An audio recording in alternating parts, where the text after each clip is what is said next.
We have theme music. We are live. It's now 7 o'clock.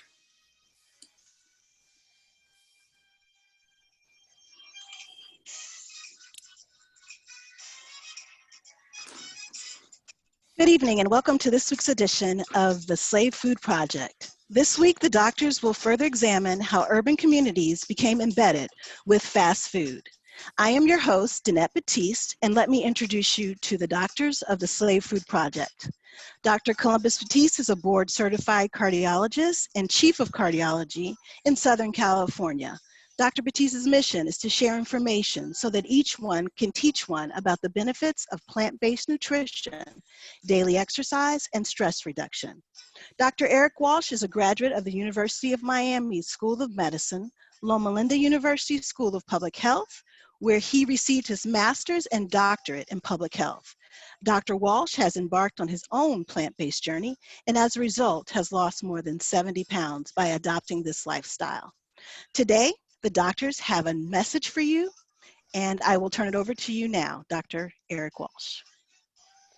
And good evening, everyone. We have a very exciting guest tonight, a true ambassador for truth as it pertains to this Slave Food Project and the things that we're trying to do. Before we get to our guests, let me just again introduce my partner in all of this, Dr. Columbus Batiste, who's been doing just an amazing job moving us all forward in a plant-based life, and at the same time really just helping kind of the world and the Black community particularly understand those things that threaten our health. So Dr. Batiste, I'll leave it to you to introduce our guest and we'll get going from there. All right, and you all know the world-renowned Dr. Eric Walsh. He's spoken all over the globe and is a powerhouse as it pertains to knowledge regarding public health, as well as his knowledge pertaining health in general. And so honored to partner with him in this venture. You know, one of the things we want to do is we want to recap last week's segment. And for those of you who have not had a chance to watch the full Slave Food Project conversation in the first lecture, go ahead and log into Slave Food Project on YouTube or even on the Slave Food channel here on Facebook and go ahead and rewatch that. But today our focus is on Supersizing Urban America. And that was a section that we want to go ahead and really tackle. And so we're so honored to have this special author with us. And I know, Danette, you have prepared some words regarding Dr. Jou. Absolutely. Dr. Chin Jou received her BA from Cornell University and her master's and PhD from Princeton. She is currently the senior lecturer in American history and a faculty member at the Department of History for the University of Sydney. Dr. Jou considers herself to be an historian and of the late 20th century focused on the United States. Dr. Jou's first book, Supersizing Urban America, How Inner Cities Got Fast Food with Government Help, was published in 2017 and was on the history of the expansion of the fast food industry into urban African American communities since the late 1960s. The book sheds light on the development of socioeconomic and racial disparities and how that relates to obesity in the United States. Dr. Jou's current book, Project examines the era of mass incarcerations in the United States through the lens of prison food. We'd like to welcome in Dr. Jou. Right, thank you. Thank you so much, Ms. Batiste. It's lovely to be with you all. All right, wonderful. You know, I have to say I'm a big fan. So when I stumbled across your book several years ago, I have to tell you, I always say the top thing that I would want to do besides being a professional basketball player and an interventional cardiologist is to have been a history professor. I love history. I absolutely love history. So when I picked up your book, I literally could not put it down. I was calling up Dr. Walsh and saying, listen, man, you gotta read this book. This is a phenomenal book. So I'm so excited to have you on this conversation with us. And I know the viewers are going to really tap in. They're going to appreciate the things that you're saying. But before we get started, if you don't mind, I understand you have something in common with my wife and that you grew up in Georgia. Is that correct? Yeah, I spent part of my childhood in Statesboro, Georgia, home of the Georgia Southern Eagles, in southeastern Georgia. And then in my sophomore year of high school, we moved to Texas, where my parents still live. Okay, so down south, you grew up down south. So tell me, what's the number one cuisine down south that you remember eating growing up?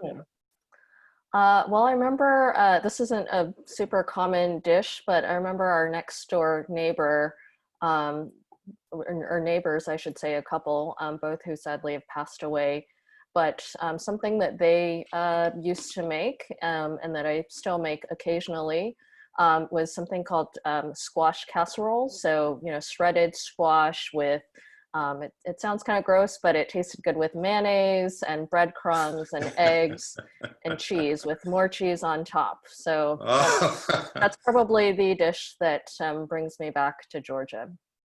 Gotcha, gotcha. Yeah, those are definitely Southern ways right there, right there. All right, last icebreaker question for you before we kick things off. If I had endless money and I'm flying out to Australia, tell me two things I have to definitely do when I go to Australia. Okay, well, I guess one common thing to do is to visit the Sydney Opera House if you go to Sydney. And then maybe go see some koalas and kangaroos. And Dr. Walsh, I believe, also has been to Australia, so he can probably give you some tips as well. Yeah, I've been there several times, and I do love Australia. I have to admit, it's one of my favorite places to visit. Right. So Dr. Joe, take us back a little bit. This book was fascinating, like I mentioned, as you really kind of build a whole foundation of where we're at today, where we find ourselves today. Tell me, what was it like from your research? What was it like for African Americans in terms of their diet? All right, prior to the fast food invasion, let's call it like BF, before fast food, versus AF, after fast food. What was it like? Yeah, I like that, BF and AF. So, as many of those who are joining us right now probably know, traditional Southern African American cuisines included highly nutritious foods such as sweet potatoes, turnips, greens. And while traditional Southern African American cuisine is often associated with dishes like fried fish, fried poultry, greens that are rendered in pork fat, mac and cheese, mashed potatoes, cornbread, chitlins, and I hope people have already eaten before they watch this, because just talking about these items is kind of making me hungry. But the important thing to keep in mind is that these items, they were not fast food, so they were usually made from scratch. They took time to prepare. And even collard greens that are cooked in pork fat, they're still vegetables, right? And the same could be said about black-eyed peas with ham hocks, candied yams, and other homemade vegetable dishes. Going back to what you're asking about BF and AF, well, there was a really intriguing study published by the New England Journal of Medicine, the preeminent medical journal in the world. The study was published in 1996 by two University of North Carolina researchers. And what they did was they analyzed dietary surveys from 1965 and those from 1989 to 1991. And what they found is that the diets of African Americans of lower socioeconomic status were the healthiest, followed by whites of low socioeconomic status, and finally whites of higher socioeconomic status had the least healthy diet. So this was BF. Wow, so you're saying that actually before the fast food invasion, that the diets of African Americans was actually amongst the healthiest in the country, is what you're saying, as it pertains to the consumption of fruits and vegetables as part of their dietary intake. Yeah, so what these North Carolina researchers found was that African Americans were consuming dietitians' recommended quantities of fat, fiber, fruits, and vegetables at twice the rate of whites. But by the 1990s, a near reversal had taken place. That said, I think it's really important to keep in mind something that a historian at Georgetown named Marcia Chatelain mentions in her recent book, Franchise. I think the complete title is Franchise, the Golden Arches in Black America.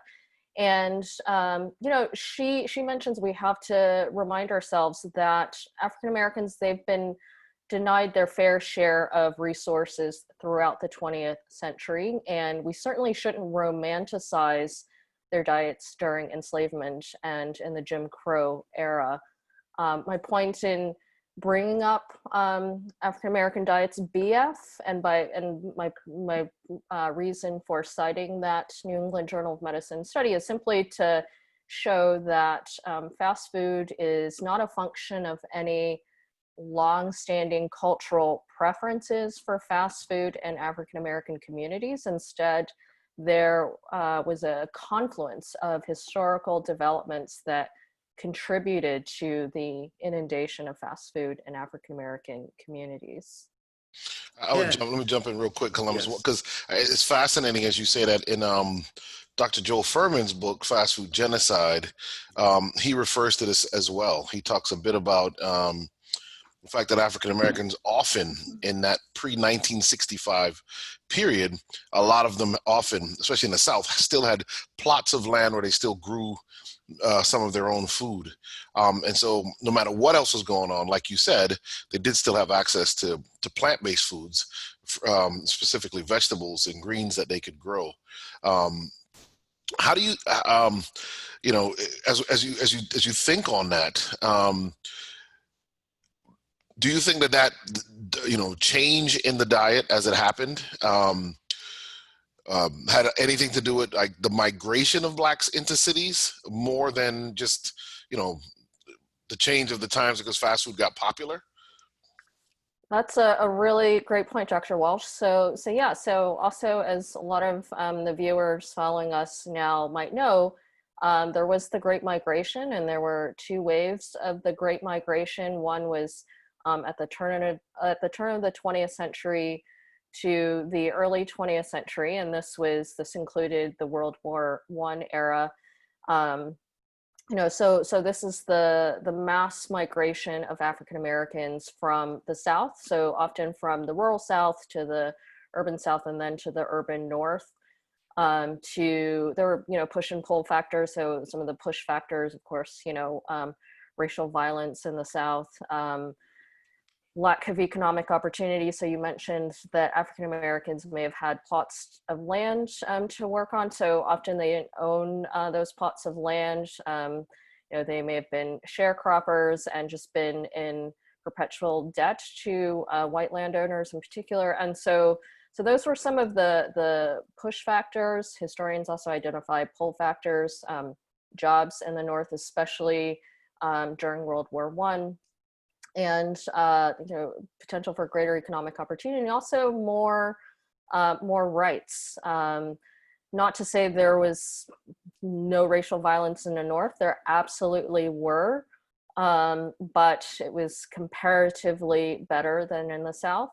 And then there was a second wave of the Great Migration in the mid-20th century.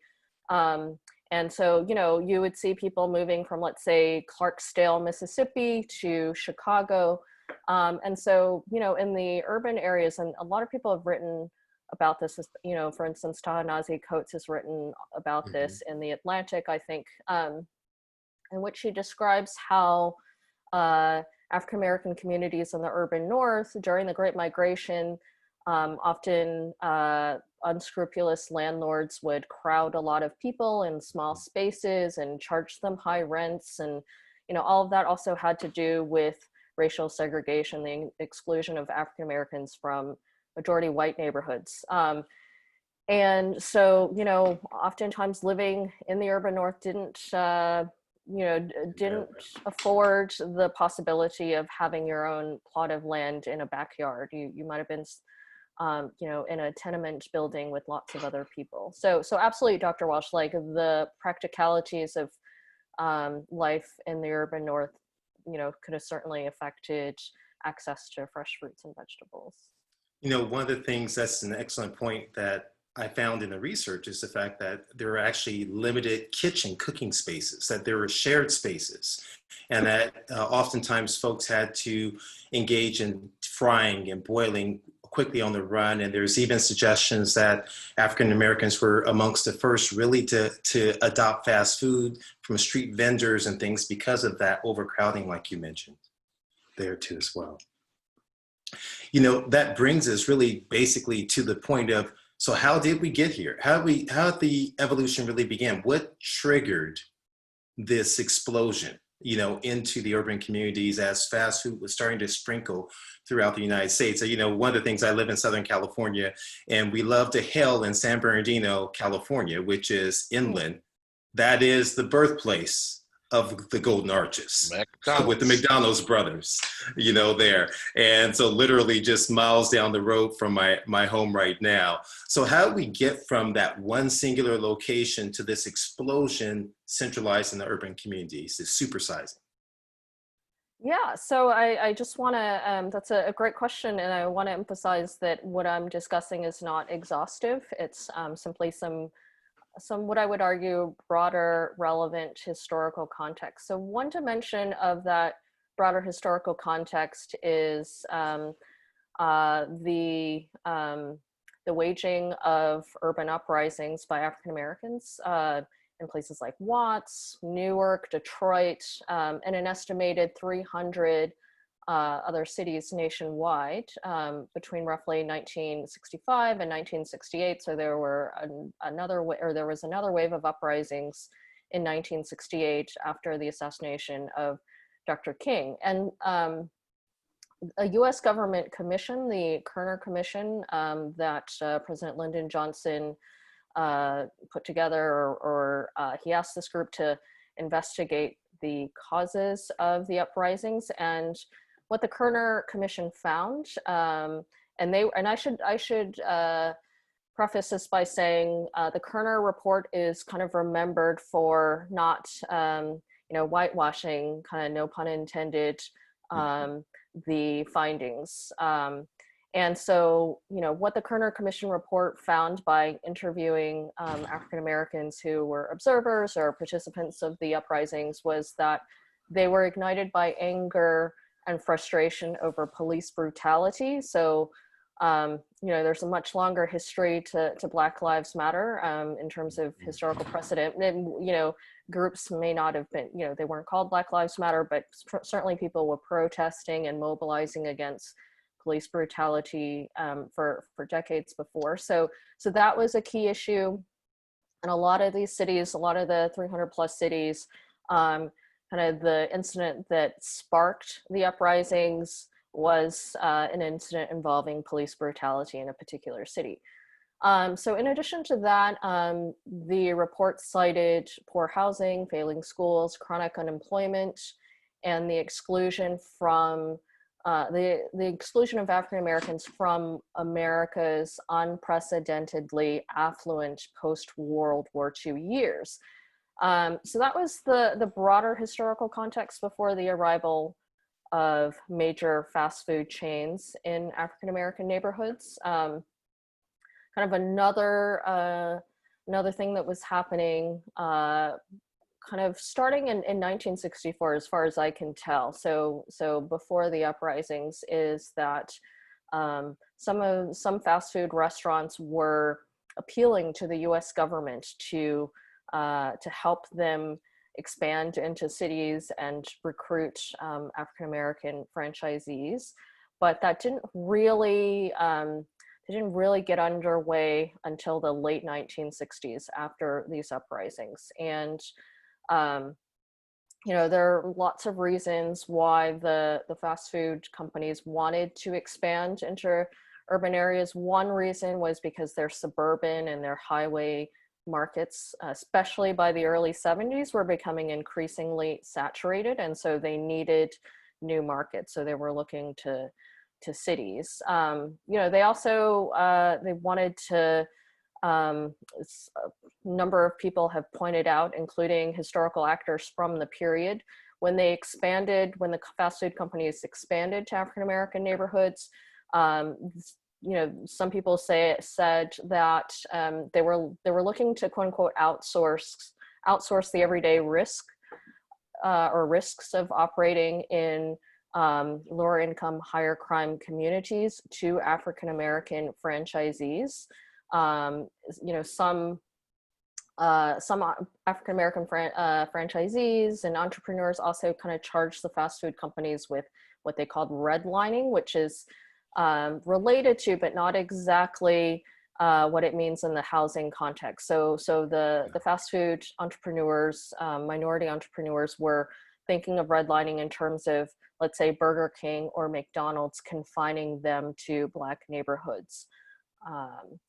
And the overwhelming majority of Black-owned fast food franchises of McDonald's outlets, certainly starting in 1969 through the 80s, they were in Black neighborhoods.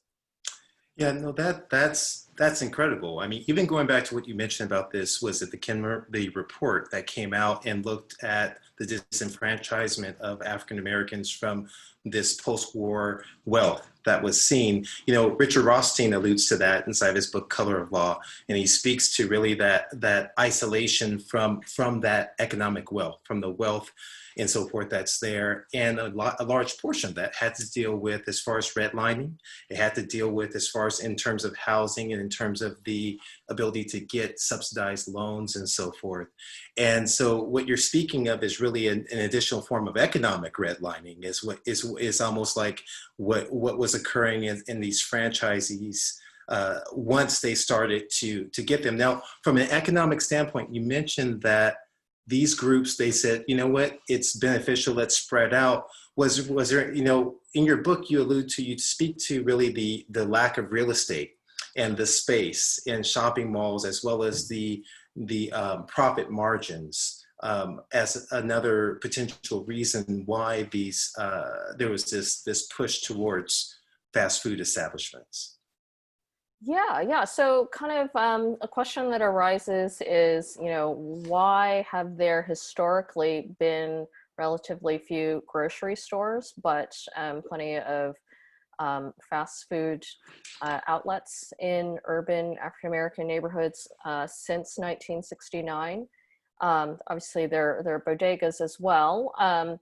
But I argue in the book that there's several considerations. One is that I think you all alluded to this in your webinar last week, that grocery margins are notoriously razor thin, the profit margins, and fast food outlets margins are considerably higher. So with all the costs entailed of opening a grocery store in a neighborhood, it didn't seem worth it to potential grocery store proprietors. Whether that was justified, is not kind of my place to say, because we have seen in recent years that neighborhood grocery stores in African American communities in cities actually tend to do very well. But in any case, so that's one explanation. Another may have to do with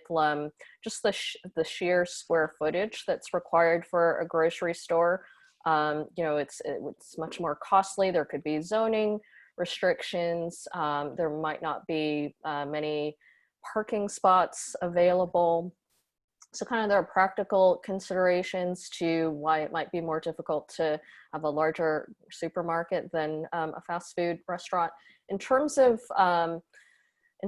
structural explanations, I point out to the Small Business Administration, which is a federal agency of the U.S. government that provides loan guarantees. So they have a particular loan guarantee program called 7A. And so what happens is, let's say you're an entrepreneur and you apply for an SBA loan guarantee. It just means that in your borrowing from a private lender, a bank, if you have SBA support, they will bail you out in case of a default.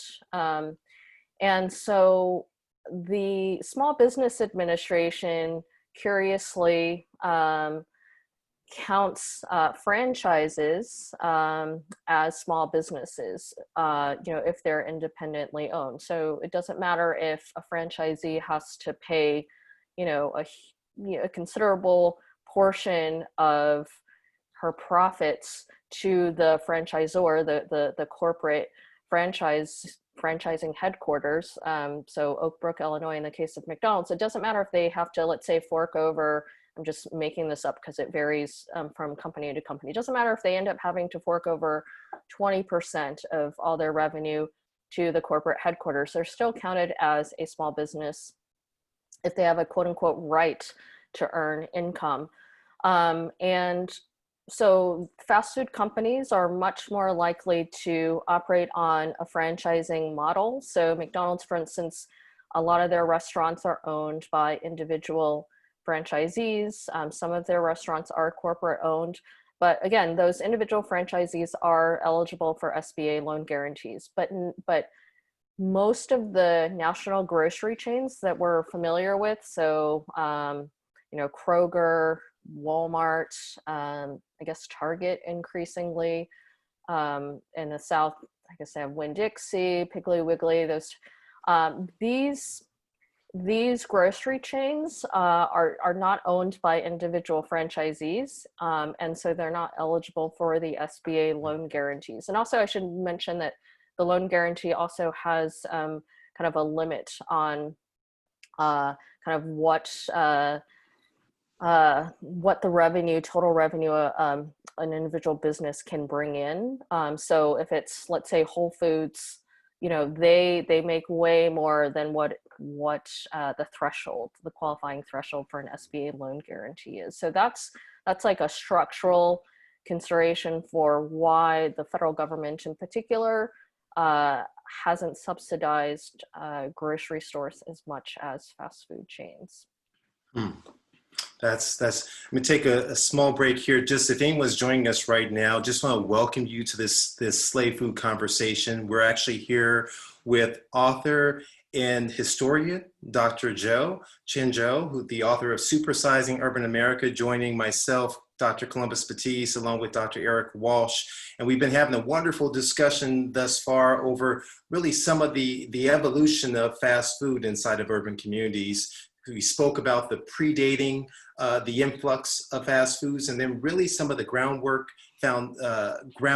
fertilizer that led to this in terms of how the civil rights and the protests of really the origins of Black Lives Matter, police brutality and so forth, and the report that came out really looking at some of the ills in the African-American community, and a decision that had pre-existed this, but about trying to establish and tap into the wealth that African Americans were excluded from. And so Dr. Jou has done a wonderful job of kind of outlining that. And we were just speaking really about some of the reasons why we have a little bit less grocery stores called food deserts and more in overabundance. And Dr. Walsh, I know you speak on that an awful lot as it pertains to food deserts and food swamps. And I grew up in Compton, California. And so I grew up in an area where I saw plenty of Golden Arches, plenty of fast food places and liquor stores and everything else like that.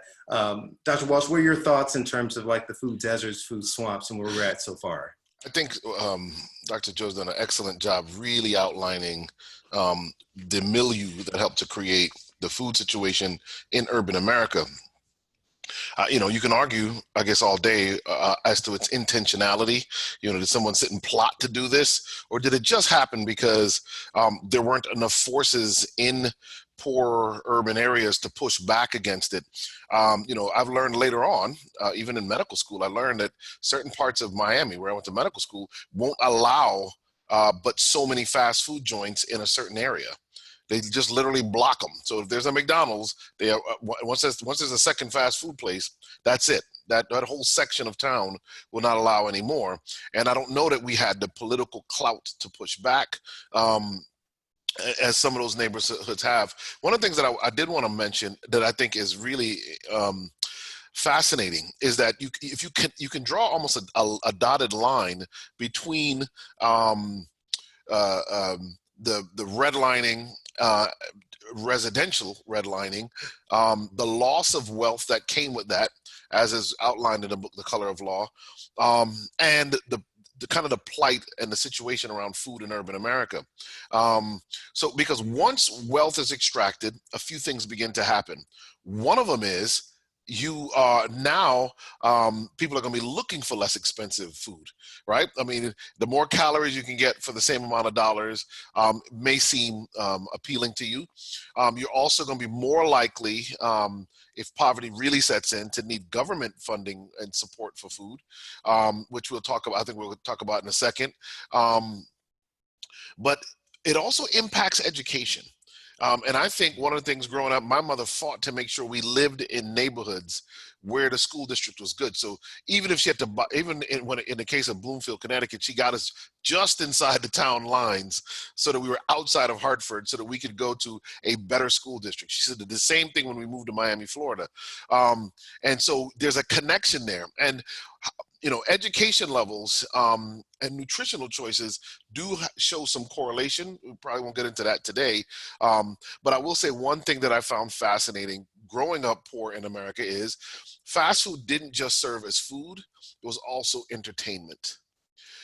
If your child had a birthday, you couldn't put them in a car and go to Orlando, Orange County, Florida, or to Anaheim, Orange County, California, and take them to Disneyland or Disney World for, at the time, $75 a day. You couldn't do it, but you could go to McDonald's and you could play in the jumper and you could do that stuff. And I think that's something that you have to recognize, that the fast food industry became more than just food.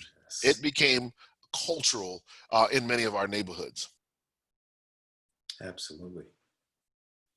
Yeah, Dr. Joe, you spoke about many of those things that Dr. Walsh just mentioned in terms of even from the standpoint of these fast food establishments being the central core of these communities where people would influx and go to, as you mentioned there.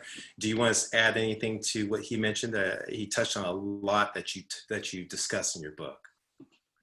Yeah. Thanks. Thanks for sharing kind of your thoughts and also kind of personal memories. So, if you Google, I imagine, I haven't Googled this in a long time, but I imagine they're still there. Google like McDonald's and birthday parties, you might find these vintage photographs of American kids celebrating their birthdays there. And McDonald's kind of advertised their availability as venues for birthday parties for a long time. We kind of forget there's been a real food revolution, certainly among middle class and affluent Americans, where fast food is now considered kind of déclassé. There still seem to be some exceptions, though. Some chains, maybe In-N-Out, Shake Shack, some of the higher end chains seem to be shielded from that judgment, but certainly McDonald's and Burger King, maybe Wendy's, they're kind of derided, for lack of a better word, by health conscious Americans. But, it wasn't too long ago that I would say maybe, 20 years ago or so that, it was kind of acceptable for Americans of all socioeconomic statuses to take their kids to McDonald's. In terms of it serving as a cultural space, absolutely.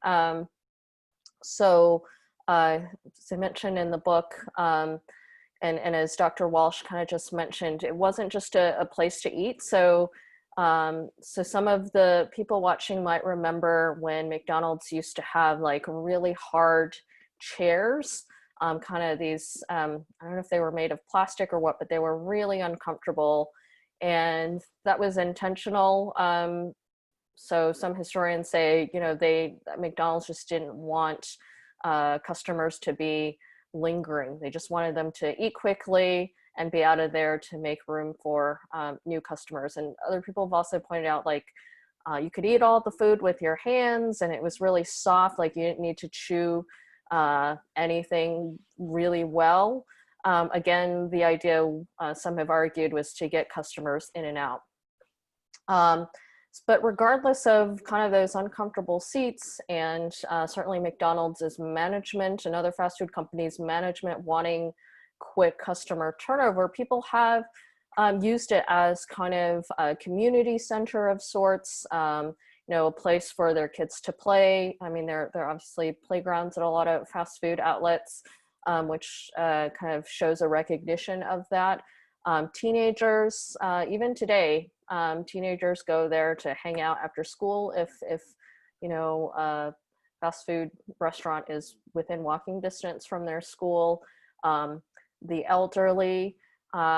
So a couple years ago, there was a Queens, I think it was in Flushing, Queens, New York, McDonald's that had a lot of Korean retired men hanging out, and there were several articles in the New York Times about it. They would just lounge there all day, and they would buy, you know, like a cup of coffee in the morning. They might like share a small packet of fries, and the management wasn't having it. And finally they ironed out an agreement, but that just kind of showed a way in which, you know, people who might not be able to afford like some high-end coffee shop, I'm not necessarily referring to Starbucks, but, you know, kind of the boutique coffee shops, or who, you know, may not belong to a community center, they have used McDonald's as kind of de facto community centers. I thought I'd return to something else Dr. Walsh mentioned, which is redlining. So what historians like Richard Rothstein, who you,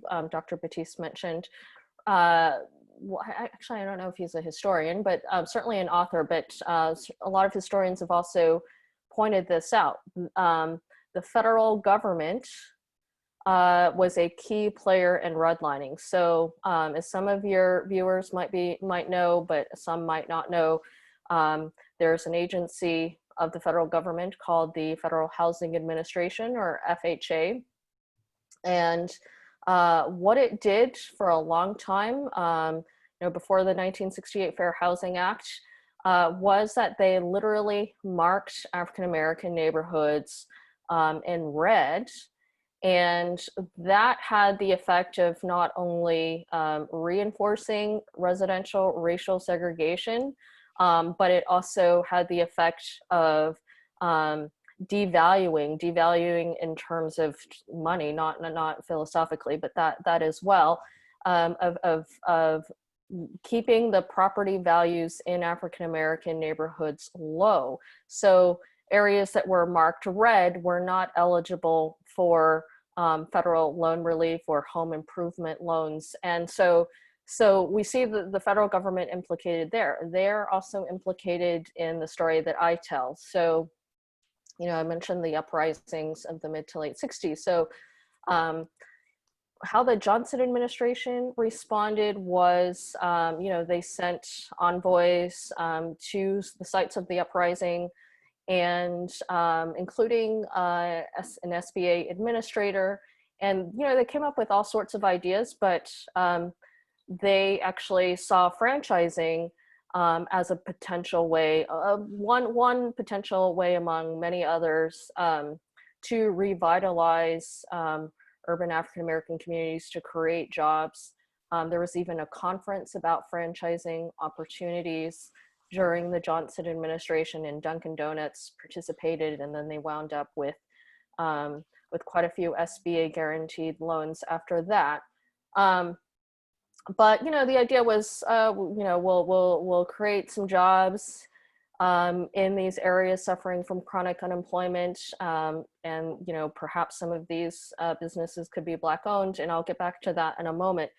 But you know, obviously we know now fast food jobs, they're not exactly coveted. Like, they have been a means of social mobility for, you know, a minority of people. Like, a number of celebrities oddly have mentioned that they've worked at McDonald's in their youth. But, you know, by and large, you know, it's extremely low wage. There is, for many of the leading chains, literally a 100% turnover rate.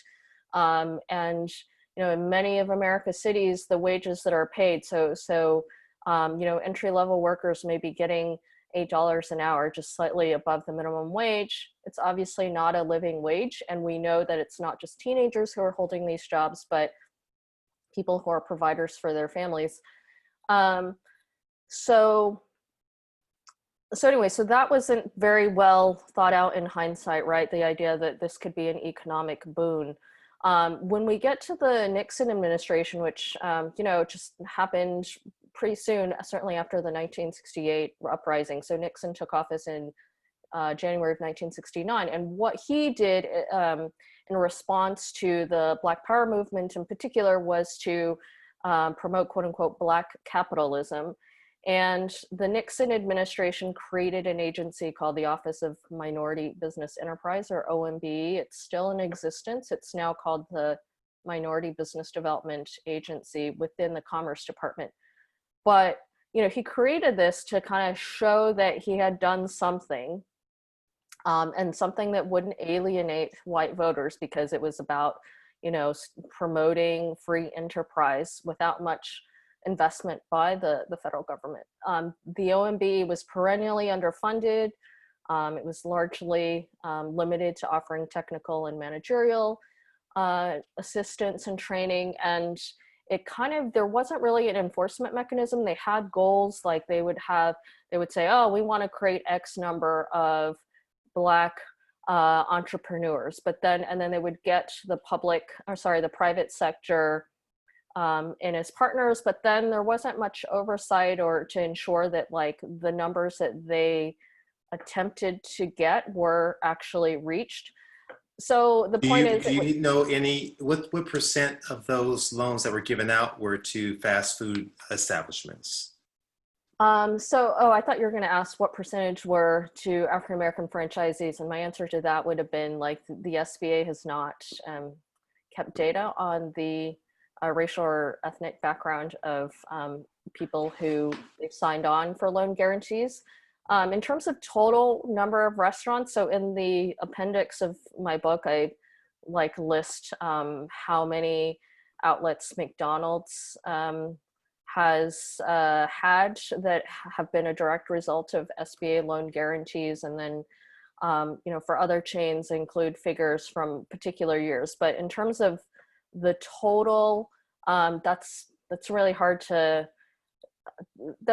information to locate, because some fast food restaurants, especially the ones that are not part of the major chains that we're all familiar with, the names may not kind of give away what they actually were. So what I mean is it might not be readily apparent what the name of a company is. It could be a fast food restaurant, but be named something else. Like, let's say it's called, Danette's.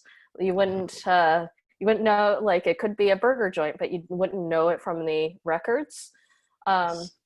Another thing is a lot of the SBA loan, the actual loan applications are destroyed after, I don't remember how many years, and maybe it changes, but after the transaction has been completed, after a certain number of years, one historian has found that they destroy those applications. Now, the one thing that just clues me into here, and it makes my conspiracy side come out, right? So I need your help with this, and Dr. Walsh, I need your help too as well. When I look at this and everything that we've even talked about today and what I've read in your book, I see the government has played a significant role in the subsidizing loans to establish these fast food companies. We know that then the government subsidizes food products. You mentioned something very distinctly. You said that the food that's given, that's prepared, it's malleable, it's pre-chewed. It dissolves in your mouth, melts in your mouth, not in your hands right away there. And so we know that they play a big role in the processed foods, in subsidizing foods. And then likewise too as well, they play a role in the advertisements. So we spoke about advertisements too as well. So it seems like it's a vicious cycle of funding these establishments, subsidizing these establishments so their costs go down lower, so they can sell it cheap, as Dr. Walsh alluded to, that when you're financially strapped, that you're going for the cheapest food. And then they also provide tax dollar funding for advertisement that goes into this vicious cycle that's there. So I want both of you to speak to this, because this is a key unique component that really struck me as I read your book and I read items from other places as well. Before she jumps back in, because I think she'll give a more comprehensive answer than I will. I think one of the things that I found in my research is this concept of vanishing calories. And you've heard me talk about that before, Columbus. When you take like hot Cheetos or the bun from a McDonald's burger, or I shouldn't say McDonald's, from most fast food places, what you said is so true. It's almost as if it's pre-chewed. And as Dr. Joe said, I mean, it's literally like the food is designed so you can eat it super fast. And what happens when food does that, when it kind of melts in your mouth that way, your brain doesn't register it as calories the same way it would if it was crisp and took a lot of chewing. For that reason, the other industry that has to come into play here when you look at it is those who are designing some of these foods. There's a lot of science, a lot more science, I should say, than many realize, that goes into how these foods are even put together, never mind the government's role in how it's supported. Yeah. Thanks to you both. So kind of just to build on what both of y'all said. So kind of on the table seems to be government subsidies, both for the crops and for advertising. So as of 2016, the four crops that, or I should say edible crops, because cotton is also on the list of crops that that the USDA subsidizes, but the four edible crops that received the greatest share of USDA subsidies included corn, sugar, wheat, and soy. And anyone who's joining us who's read their Michael Pollan would know this, because he talks about how the U.S. government through the USDA kind of has facilitated a kind of a monoculture in which like corn, soy, and wheat just dominate. So, you know, some of the let's say the high fructose corn syrup that is in sodas that one might get at the soda fountain at any fast food restaurants. So that we can trace back to USDA subsidies of corn. The bun and that pre-chewed burger that you all are alluding to, like that could be made from USDA subsidized wheat, and the meat, you know, from industrial feedlots, and the, you know, the actual burger from livestock that are also subsidized by the USDA. So, you know, it kind of comes full circle at the fast food restaurants. One thing to note as a caveat, though, is that there is disagreement about to what extent the final cost of retail food products owes to the actual raw material, the crop from which it derives. So some people point out that subsidies do affect the final cost, that they make, let's say, you know, cereal made from subsidized corn or wheat, like it's cheaper than it should be because it's made from USDA subsidized crops. Some people argue actually the raw materials for the final processed item account for a tiny percentage of the total retail cost. So it's kind of negligible that, you know, the government subsidized any of that. And then returning to Dr. Batiste's point about advertising. So how does the federal government play into advertising for fast food? Well, one is through what's colloquially known as the Dairy Checkoff program, and that is a collaboration between the USDA and dairy farmers to promote consumption of dairy products like milk, cheese, yogurt, and other dairy products. And dairy farmers do have to contribute a percentage to the dairy checkoff program, but they end up passing the costs to consumers.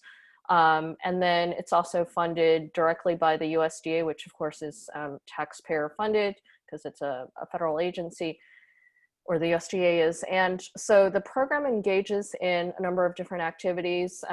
One that some of your viewers might be familiar with are the iconic ads from the 90s, the Got Milk ones showing celebrities with milk mustaches, for instance. So our tax dollars pay for that advertisement, that TV? Yeah, and print magazines and billboards through the dairy checkoff program. You could argue indirectly, and again, the dairy industry also contributes. So, don't want to neglect that. There are other activities that they've been involved in, such as to promote milk consumption in public schools, including chocolate and strawberry and other flavored milks. With regard to fast food, the program has partnered with fast food companies to create products that have cheese as an ingredient. In fact, a chief ingredient, such as quesadillas at Taco Bell or stuffed crust pizzas at Domino's. So so kind of you see, again, just to go back to the initial question by Dr. Batiste, you see the government subsidizing at different levels, at different kind of stages of the interaction between the food retailer or fast food company and the consumer. Yeah, it's disturbing in a sense. I know there was a Journal of American Medical Association article that came out several years ago. I think it was about 4 years ago in 2016. And what they did was they looked at government subsidized foods and the occurrence of cardiometabolic syndrome, looked at obesity, glucose intolerance, elevated cardiac markers in terms of cholesterol and others, and showing the stark elevation as the consumption rose. So in other words, as individuals partook of government subsidized foods, they were more inclined to have this despite the recommendations of My Plate, of emphasizing vegetables and water and whole grains and so forth was one thing. The other one that we know too as well, and I know you speak specifically as it pertains to big bonedness inside the community as it relates to, or obesity as it relates to fast food. We see actually the incidence of cardiovascular disease and these cardiometabolic rates increase just by the location, by living in the communities. So your proximity to these establishments pertains to, or it tends to lead to the occurrence, obviously the consumption, obviously the area in which you live too as well. And so those are major concerns, I think, too as well. And I want to chime in too and say I think what Dr. Jou laid out is very well said. I mean, when you really look at these four crops, I'll jump back to something I mentioned earlier. Someone now has to take these four crops to Michael Pola's point, and they have to design this stuff to be able to make multiple products out of it, right? I mean, and they've got to have shelf life if this is going to work. So you have to strip nutrients from them. And then if you really want them to sell, for those things that are for sale, they've got to be incredibly palatable, because really, and this is why our project is called the Slave Food Project, because we believe that the foods have literally been designed to hook people, but not necessarily strengthen, nourish, and ultimately empower people. And when you talk about the hydromorphones that are in cheese, so you start talking about the fact that the government actually subsidized cheese. Ronald Reagan there's a picture of Ronald Reagan holding up a block of government cheese and all of that stuff that went through our neighborhoods. Also that the farmers could do well. I think the viewers, one of the things that shocks me as an African American who has heard his whole life that Black people are always on welfare. Black people are always on welfare. Corporate welfare, and in this case, industrial, food, agricultural, huge corporations and farms have also been on welfare, except to a much more sinister degree in many ways than any poor Americans, because the truth is there are more white Americans on welfare than there are black Americans. If there weren't white Americans on welfare, there wouldn't be any welfare. It's just shocking when you look at it, because this is where, to me, it starts to transition a little bit into the nefarious. When you start to think about the impact, and I would say this the way that Dr. Batiste said it, there's a strong correlation if you live in a neighborhood where these establishments exist. But there's also a lack of access to healthcare. I mean, so you start looking at it, it's a weird mix of things. You flood the neighborhoods in these food swamps with low cost, nutrient sparse foods that cause disease, or at least don't stop disease from happening, but cause disease. And then you lay on that the fact that these are also the neighborhoods where it's probably the hardest to get the best medical care, the best access to education, those social determinants that are upstream. So, as we speak about this, I like to look at the whole thing and just be like, man, it's really overwhelming. And then it's the health disparities that exist by race in the country start to make sense. And we know that there's a whole other piece that we talk about in our project, but this is a strong piece, that this isn't an accident. And here's probably the most gut-wrenching part of it. Someone's profiting off of it. People have become millionaires and probably even billionaires on the back of the people who have consumed subsidized bad calories. Yeah, absolutely. So I'm reminded of when cigarette advertising was permitted even to children, and so the cigarette industry targeted African Americans by, for instance, showing ads for menthol cigarettes in Black magazines. So kind of this raises the question of, is this an analog, and why is one permitted but another is not? There's so many things on the table that both of you mentioned. What you're talking about with welfare, Dr. Walsh, absolutely. So during the Reagan administration, he kind of popularized the trope, the racist trope of the quote unquote welfare queen, as an African American woman who is allegedly sponging off the government, while you being the potential white voter was kind of working hard, and the quote unquote welfare queen ahead of you at the grocery line was, or the quote unquote young buck, that was another phrase he used. They were buying foods that you couldn't afford, like pricey cuts of meat, and then you with your ground chuck or whatever cheaper type of meat. That all that all didn't explicitly refer to race, but it was certainly racially coded. And in terms of we tend to forget, like, even with the uprisings that we've seen, even when they turned violent and there was some looting, that was a way in which Trump and his acolytes could kind of just try to undermine the whole Black Lives Matter movement by conflating what was happening with, was for the most part a peaceful, righteous cause. And with the looting, as some people have pointed out, well, that's very small time looting to like grab, let's say, I think a woman's eyeglass shop was kind of looted in Birmingham, Alabama. This is kind of on the Daily Show. Roy Wood Jr., if you follow him on social media, has covered this. So like, some looters, took some eyeglasses from Birmingham's first African-American optometrist. Actually, this might not be a good example, but the point is, whatever people are carrying out of stores is nothing compared to the tax breaks that America's wealthy, both individuals and corporations, receive. And Warren Buffett, who has made a fortune and has been among the list of top 5 richest Americans for decades now, as he said a couple of years ago, it's insane that his tax rate is actually lower than that of his secretary, because he gets all these tax write-offs.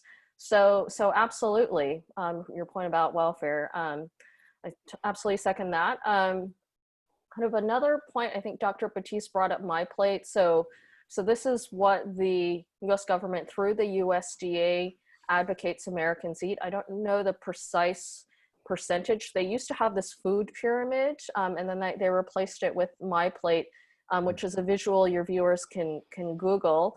And it shows that, one is supposed to eat a lot of fruits and vegetables, some whole grains, and then, everything else sparingly. And oddly, what's recommended by the USDA through my plate is not in alliance with USDA agricultural subsidies. So fruits, vegetables, aside from, what I mentioned, corn and soy, fruits, vegetables, and nuts, the things that are among the most healthy for us, they are considered quote unquote specialty crops, and they receive hardly any subsidies at all. So it's just kind of strange that we're getting one message from the My Plate end of USDA, but then the policies don't align with that. Absolutely. We are at the top of the hour, and so we wanted to make sure that we did take time to address some of the questions that I've received so far. And so a lot of this has been touched on in your discussion, but there was a question about what is the link, in your opinion, to combating obesity and subsidizing fast food expansion? And that's for you, Dr. Joe. Okay, so the question is, what is the link between to combating obesity and subsidizing fast food expansion? That's a great question. And I have like a whole chapter in the book where you try and unpack links between fast food and obesity. And both of the doctors we had, both Dr. Walsh and Batiste also pointed to this, which is, kind of neighborhoods that have lots of fast food restaurants. They also tend to have higher rates of obesity by and large. There are a couple studies that have challenged that. So famously in Los Angeles, I think it was in 2009, they had a fast food ban, and then a Rand Corporation study subsequently found that rates of obesity in parts of Los Angeles that had the fast food ban were higher than parts of Los Angeles that didn't. So, for instance, East LA had higher rates of obesity than the more affluent West LA, even though in the latter, the fast food ban wasn't in place. So how that could be explained, is that like bodegas, convenience stores, they also function in people's weight, kind of the socioeconomic status of a person also affects their weight regardless of whether they live close to a fast food restaurant or not, because perversely, the healthier foods tend to be more expensive calorie for calorie than unhealthy ones. So, if you were to do a search on kind of links between fast food and obesity, let's say you search PubMed, and anyone can search PubMed. It's a database that the federal government, I think the Department of Health and Human Services has established to kind of collate all the studies, the scientific studies that have been published. If you were to just search obesity and fast food, you would be completely flooded with results. It would yield so many results, and the vast majority would demonstrate a link between obesity and either proximity to fast food, frequency of fast food consumption, and even among school children, the proximity of fast food to their schools. There was a question, and they wanted to know why you were interested in writing a book about this topic. Yeah, thanks for that question. So as I mentioned at the very beginning of that book, I was a postdoctoral fellow at the National Institutes of Health, studying the history of obesity when the idea for this book came about. And I had reread Eric Schlosser's book, Fast Food Nation, which came out, I think, in 2001. And there was a throwaway line in there about how the Small Business Administration had been responsible for 1 out of every 7 new Subway franchises. Subway, the sandwich chain. I think this was in 1997, and he cited a Washington Post article about that, and I was just stunned. I thought, wow, like, why isn't the story being told? So this would have been like 2010, around then. And so Michael Pollan was kind of gaining prominence as like a thinker on these issues, and again, kind of promulgating that idea that federal subsidies were responsible for kind of what he called the standard American diet, or SAD. And so I just thought, wow, like, this is another dimension to that story, and I can't believe it hasn't been told. And so it was only 1 line in Fast Food Nation, but I thought, okay, I'm going to research this. And I happened to be in Washington, D.C. at the time. And so as a historian, thought, okay, I'm going to go to the National Archives to investigate this, and then came upon records from agencies like the OMB that I mentioned, the Office of Minority Business Enterprise. Okay, great. And I think, well, there was a question, and I don't know how you guys, anyone would want to address this. I guess it was kind of a statement, and it was in reference to how the fast food industry has been responsible for making Black millionaires. And so just kind of wanted to get all of you guys' take on, on that statement.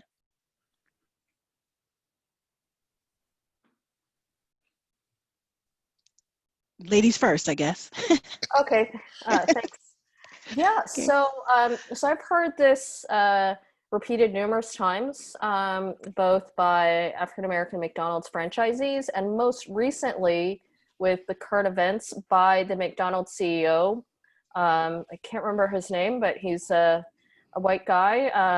There was an African-American CEO, Don Thompson, a while ago, but this is by the current CEO. He said, I'm pretty sure he didn't make an unqualified statement. He said something to the effect, I'm pretty sure we've created more Black millionaires than any other companies. So yeah, if you search this, you'll find this quoted by numerous people in a lot of different places, but I don't think anyone has actually come up with precise figures to corroborate that. It certainly could be possible. And that points to how complicated the story is, right? And again, that historian I mentioned a moment ago, Marcia Chatelain at Georgetown, she also discusses this in her book, Franchise. McDonald's has been, especially ownership, less so if you start off as a crew member, but has been a source of economic mobility for some people.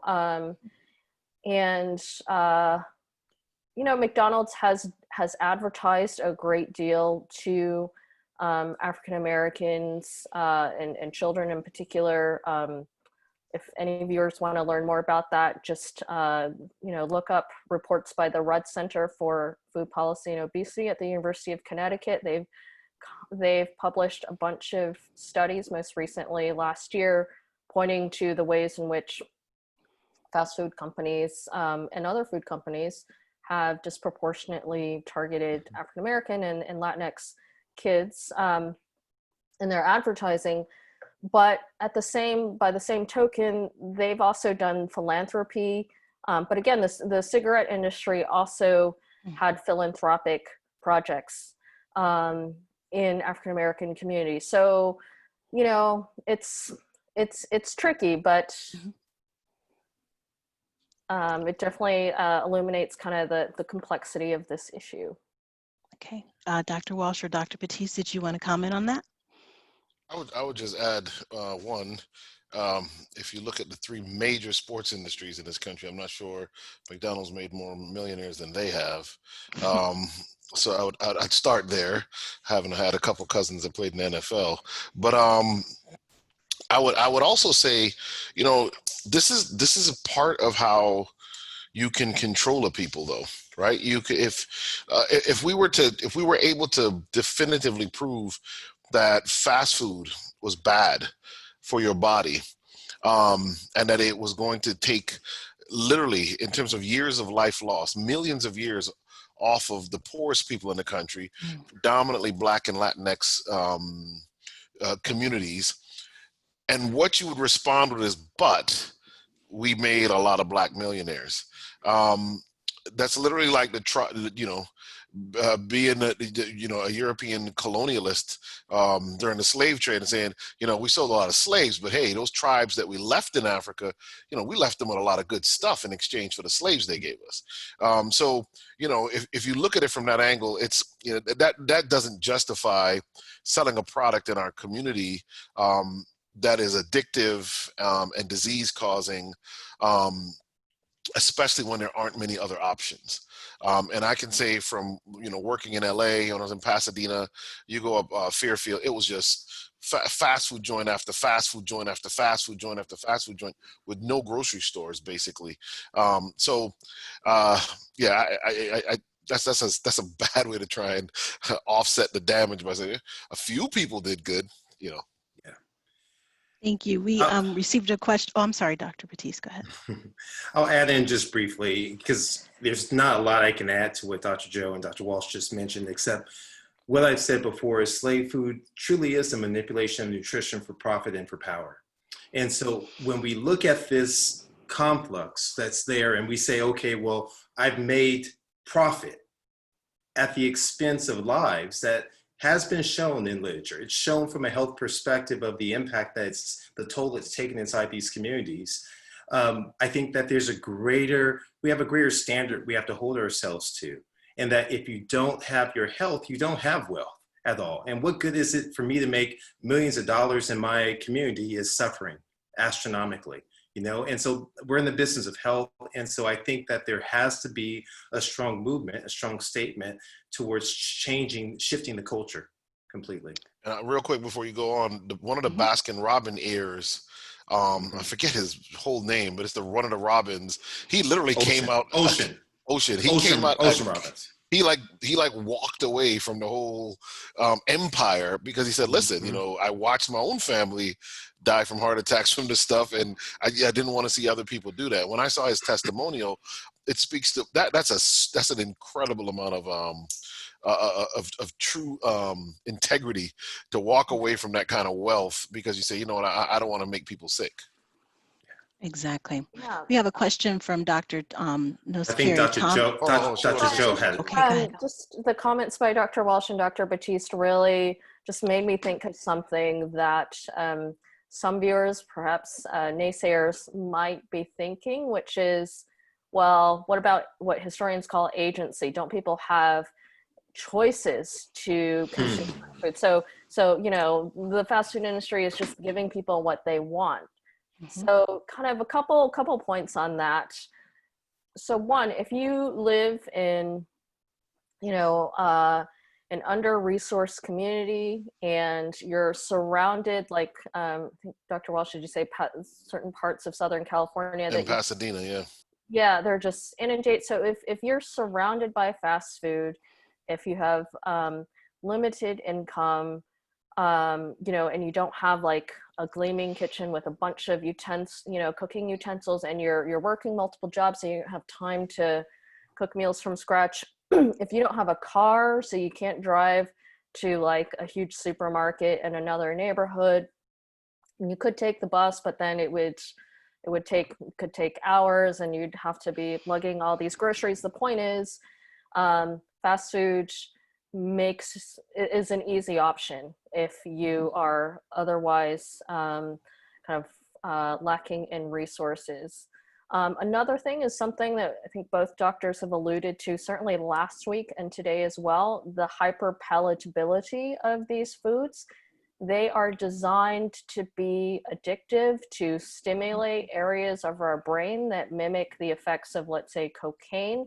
If you want to read more about this, Michael Moss's book, Salt, Sugar, Fat, David Kessler's book, The End of Overeating, They all explain the precise ways in which these foods are manipulated in ways to get us hooked, frankly. So the point is, yeah, people can decide whether or not to enter a fast food restaurant, but they're constrained by all sorts of ways that people with resources may not understand on a visceral level. And even just in my own experience, both in Australia and in the US, when I have lived in neighborhoods close to, let's say, McDonald's, I do end up, I normally don't go to those places except when I'm in airports and such, but when I've lived in neighborhoods with McDonald's and other fast food restaurants, I do end up buying fries occasionally, or McFlurries or whatever. So the point is, like, the advertising, the availability, all of that matters, and all of that undermines one's individual will. Exactly, the convenience of it all. We have a question from Dr. Nosakari Thomas, and he says, thank you, Dr. Jou. In your book, you mentioned that the government financed this fast food infusion into urban centers. What would you say the fast food was intentionally weaponized to impair the health of, would you say that the fast food was intentionally weaponized to impair the health of Blacks and or communities of color? I wouldn't say that they were intentionally weaponized. I don't think there was a conspiracy to literally feed people poison, to feed people foods that would result in chronic diseases and contribute, diet-related chronic diseases, and contribute to reduced life expectancy. I think it was an unintended consequence. I don't know if Doctors Batiste and Walsh, if they might have a different view, but I wouldn't say it was intentionally weaponized. I think, like so many things that happened to Black America, it probably wasn't intentional in how it evolved. If you go back to the history of food in the United States, during the 40s, 50s, 60s, at a time when TV dinners came out and chemistry took over. I mean, you have to remember, chemistry became so huge, and all of a sudden, you had chemists designing food that would last a long time, that could cook really, really quickly. So there was a food revolution. And initially, I don't think America understood the full ramifications of that food revolution. Like people didn't understand the full ramifications of cigarettes or even air pollution from automobiles initially. But where I would say that if there is any intentionality, it is in the lack of response now that we know better. And the fact that we have drawn these lines, how much is really being done to alert people? Cigarette boxes have to say on them, warning, this causes this, warning, this causes that. I don't know how much more has to happen before these food products that are designed not for nutrition, but for profit, are labeled the same way. And here's the irony. Many of the actual, we didn't get into the junk food in the bodegas and in the corner stores and in the grocery stores, but many of those foods are owned by the very same companies that own the tobacco and sell nicotine. So, and DC Nosakari is one of our good friends, so we thank him for listening in and sending a question. But I see his point. At some point, you have to ask yourself, would you allow this to go on if it weren't damaging people of color to this extent? That's the question you ultimately have to ask. And I would just add one additional thing to that, a different angle, which is, although it may not have started off intentional, directed, targeted in terms of weaponization, by the sheer fact that we're seeing advertisement specifically targeted, it tells us that there's an awareness of who's partaking of the product, that who are my top consumers, of where are the locations as I continue to populate these areas in these inner cities that are within walking distances to offset the lack of transportation, the lack of resources, and I'm putting them there. And it's hard to ascribe a blind eye to those individuals as if they are unaware of that. So it's unfortunate. I believe that for many, it may likely just be business, not personal, just business. And the unfortunate thing is we're in the business of trying to deliver the hope of health to people, that there's a better way than that. Yeah, so just to chime in on those two powerful statements. So yeah, again, initially, you know, fast food as kind of a panacea to poverty may not have been intentional, but now we do know that food companies, including fast food companies, are intentionally and disproportionately targeting African American and Latinx youth in particular. So just to kind of put all that in stark relief, I mentioned the Rudd Center for Food Policy and Obesity. Their last study, published last January 2019, showed that 86% of all television advertising to African American youth was for junk food, including fast food, and 82% to Latinx youth. And kind of if we compare that to their advertising trends overall, it is clear that brown and black youth are being targeted. So this Rudd Center study, it surveyed television ads from 2013 to 2017, I believe, and it found that overall television advertising by food companies, including fast food, actually declined by 4%, but rose by 50% in terms of TV ads targeting African American youth. So clearly they are intentionally targeting certain constituencies today. Oh, that's an excellent point. I'm going to throw one other thing in there. I think, and Joel Furman brings this out beautifully in his book, Fast Food Genocide, and in many of his other books, is he speaks to the fact that we oftentimes think of fast food just in terms of these quick serve establishments. There's fast food also inside the grocery stores. And so when individuals who live in these urban centers go in, they tend to have a greater abundance of these hyper palatable foods, these overly processed foods that may not be available in other areas. And so it's so broad sweeping in terms of the impact of all of these quote unquote fast foods or hyper palatable, ultra processed foods that are inside our communities. Okay, thank you. I think those are some of the questions that we have addressed. I'll turn it back over to you all for wrap up. I did want to, before we wrap up, there's one thing I wanted to say. Dr. Joe brought up one of my favorite kind of urban myths and legends. It's not really an urban legend; it's an American one on the welfare queen. And in Paul Krugman's book, The Conscience of a Liberal, I read it years ago. He speaks to the fact that literally the people who were telling Reagan to say this knew it was the lady. It was a specific lady with 16 children, I think it was, and drove a big Cadillac and bought all this fine food with her EBT card or whatever it was at the time, food stamps. They knew it was a complete lie.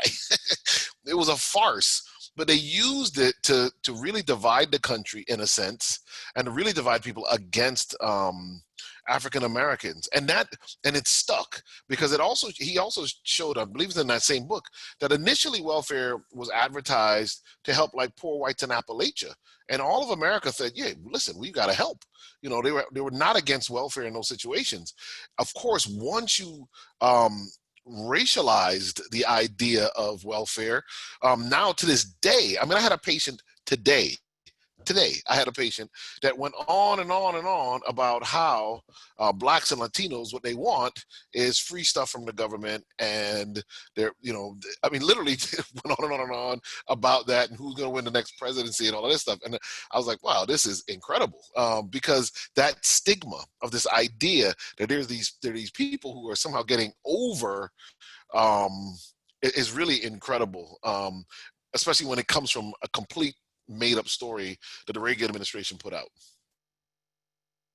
And just to add to that, you know, the U.S. government has robbed African Americans of far more money than they have administered through, you know, welfare programs. So one example is Social Security.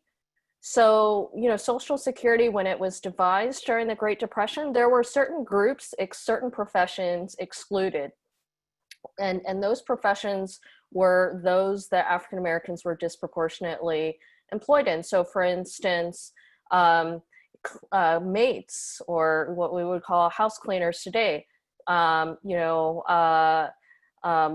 washerwomen, they were excluded from Social Security. And again, I just want to emphasize, these were intentionally professions that disproportionately employed African American women, and it had to do with various dealings with Southern congressmen in particular.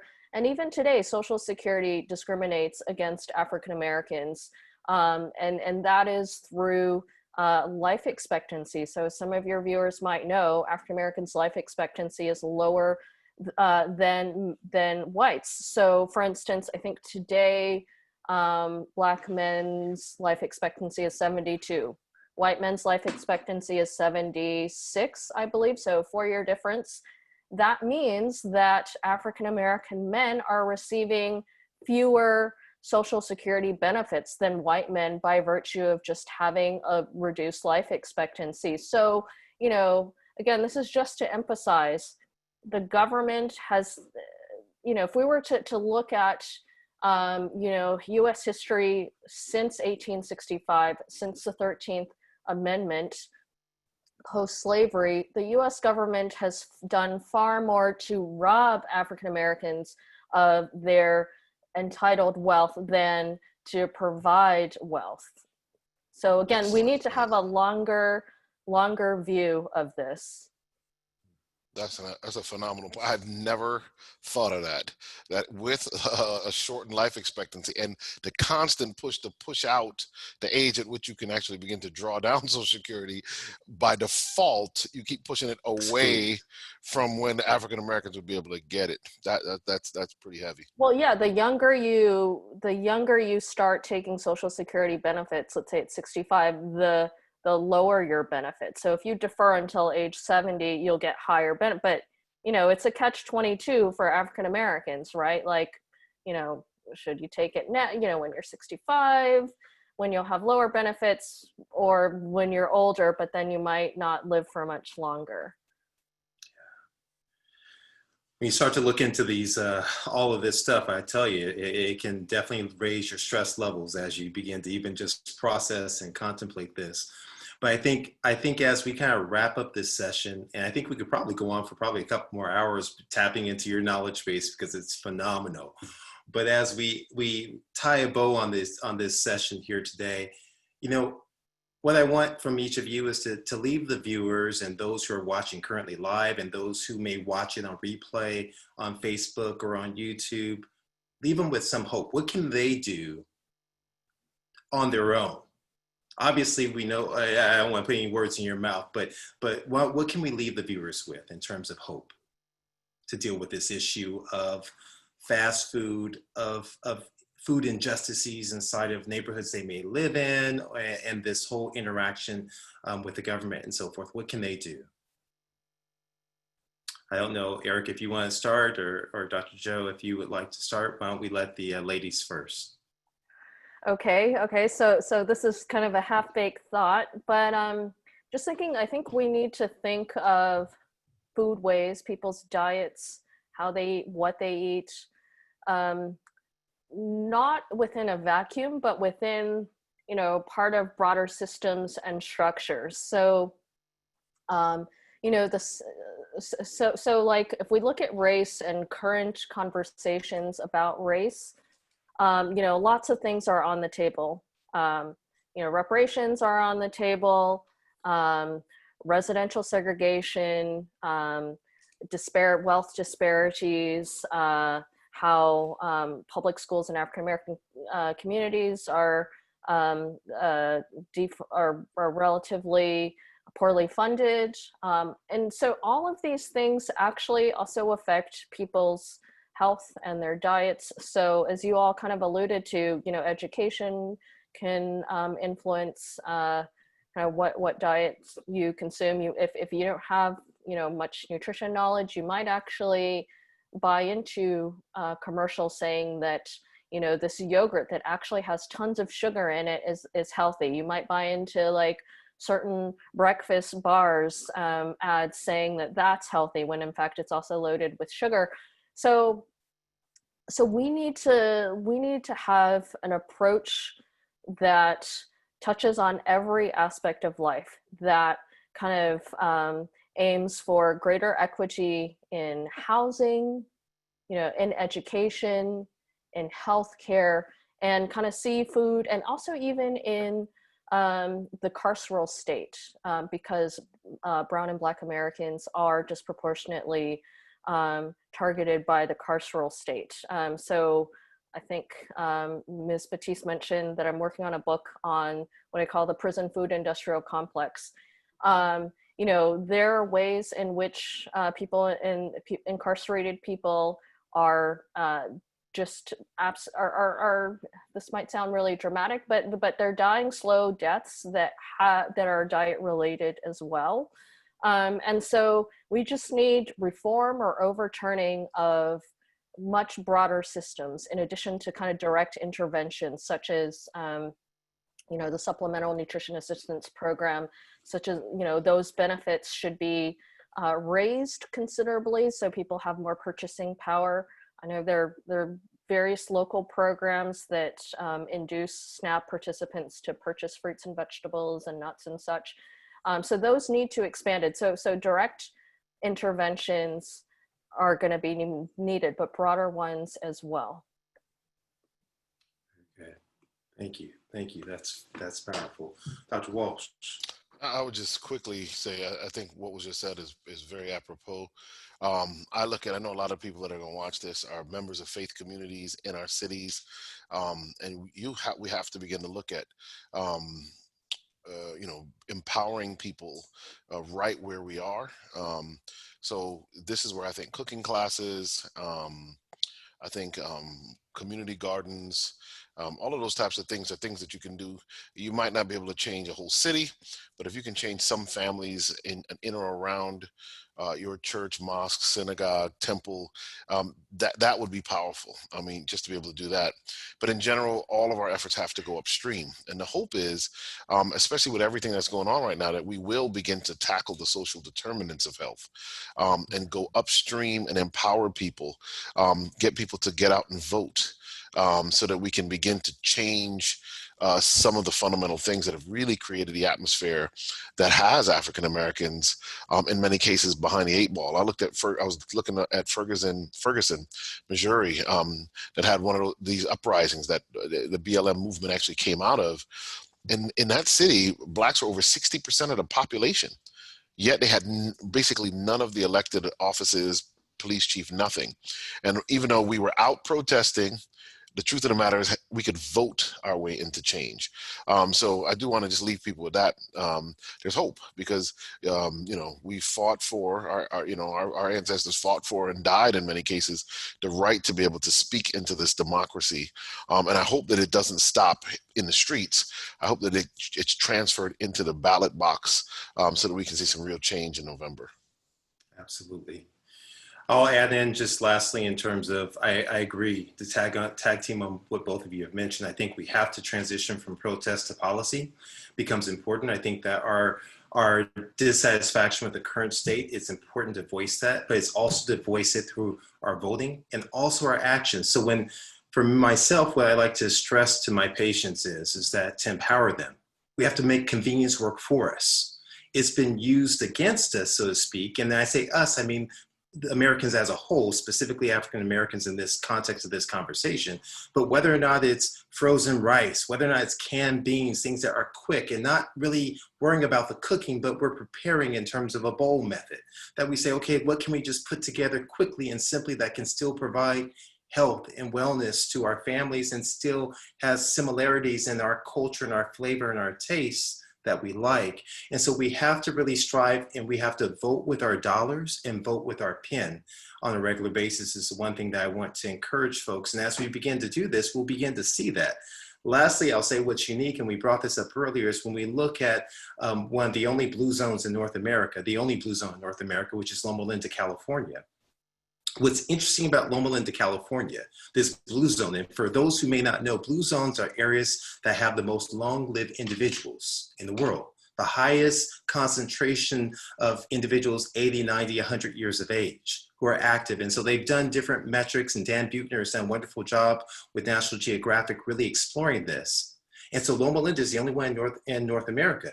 But what's interesting is just a matter of miles down the road, you have one of the most desolate areas in San Bernardino with disease burden and health disparities that are present there. And so there's something unique that where this city is able to kind of keep out fast food places, or at least they were until probably several years ago. They were able to mount an attack to keep them out, whereas other communities were not able to.